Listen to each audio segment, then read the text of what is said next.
নমস্কার বন্ধুরা, আমার চ্যানেলে আপনাদের সকলকে স্বাগত। আজকে আমি আপনাদের সাথে শেয়ার করব কিভাবে চিকেন কিমা দিয়ে ঘুগনি বানাবেন। তো চলুন ভিডিওটি শুরু করা যাক। আর আমার ভিডিওটি যদি আপনাদের ভালো লাগে তাহলে অবশ্যই একটি লাইক দেবেন আর চ্যানেলটি সাবস্ক্রাইব করে দিয়ে পাশে থাকবেন। প্রেসার কুকারে নিয়ে নেওয়া হয়েছে 250 গ্রাম মটর, যেটা ওভারনাইট জলে ভিজিয়ে রাখা হয়েছিল।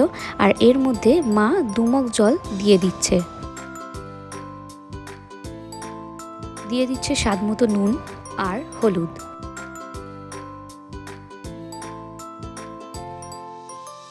মিনিমাম 7টা থেকে 8টা সিটি দেবেন। আমাদের সিটি দেওয়াটা একটু বেশি হয়ে গিয়েছিল, তাই একটুখানি মটরটা গলে গিয়েছিল, তবে খেতে কিন্তু খারাপ হয়নি। এবার ঘুগনির জন্য আলু কাটা হচ্ছে। আমার মা মাঝারি সাইজের 4টে আলু নিয়েছিল বড় সাইজের 2টো পেঁয়াজ।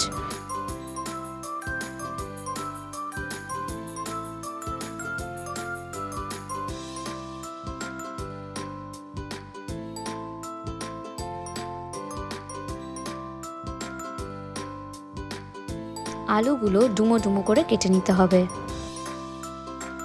পেঁয়াজগুলো কুচিয়ে নেবেন।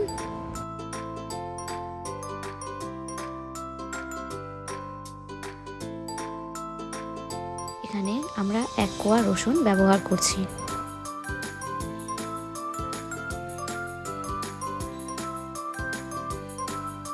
রসুনগুলো এখানে থেতো করে নেওয়া হচ্ছে, আপনারা চাইলে বেটেও নিতে পারেন। মা 2টো মাঝারি আর একটা ছোট সাইজের টমেটো নিয়েছিল, সেগুলোকেও ছোট ছোট আলুর মতন ডুমো ডুমো করে কেটে নিয়েছিল।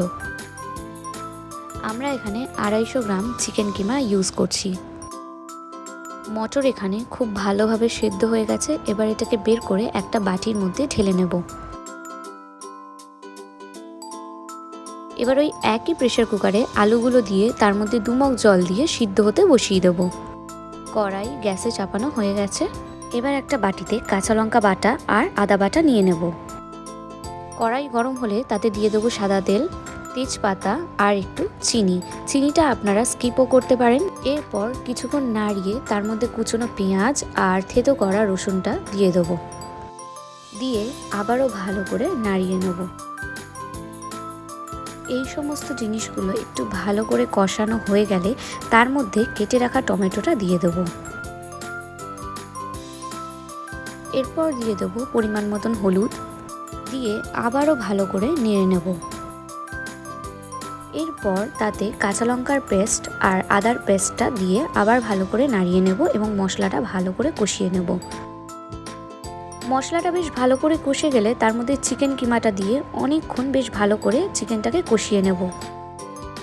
এরপর তাতে দিয়ে দেবো স্বাদ মতো নুন,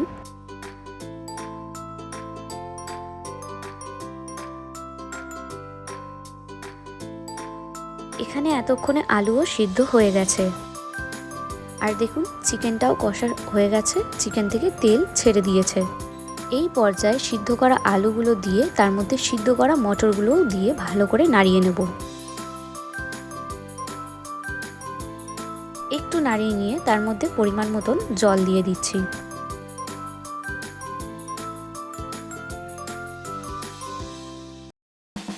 নামানোর আগে এর মধ্যে দিয়ে দিচ্ছি একটু গরম মশলা, দিয়ে ভালো করে নাড়িয়ে নেব। গরম মশলা দিলে টেস্টটা আরও বেড়ে যায়। দেখুন এখানে ঘুগনি কিন্তু রেডি। এই ঘুগনি রুটি দিয়ে, পরোটা দিয়ে, লুচি দিয়ে দারুণ লাগে খেতে। আর সাথে যদি একটু স্যালাড হয় তাহলে তো ক্যা বাত। তো বন্ধুরা, আজকের ভিডিওটা এখানেই শেষ করছি। ভিডিওটা কেমন লাগলো অবশ্যই কমেন্টে জানাবেন। আর এই চ্যানেলটিকে সাবস্ক্রাইব করে দেবেন এরকম আরও অনেক রান্নার ভিডিও পাওয়ার জন্য। ধন্যবাদ।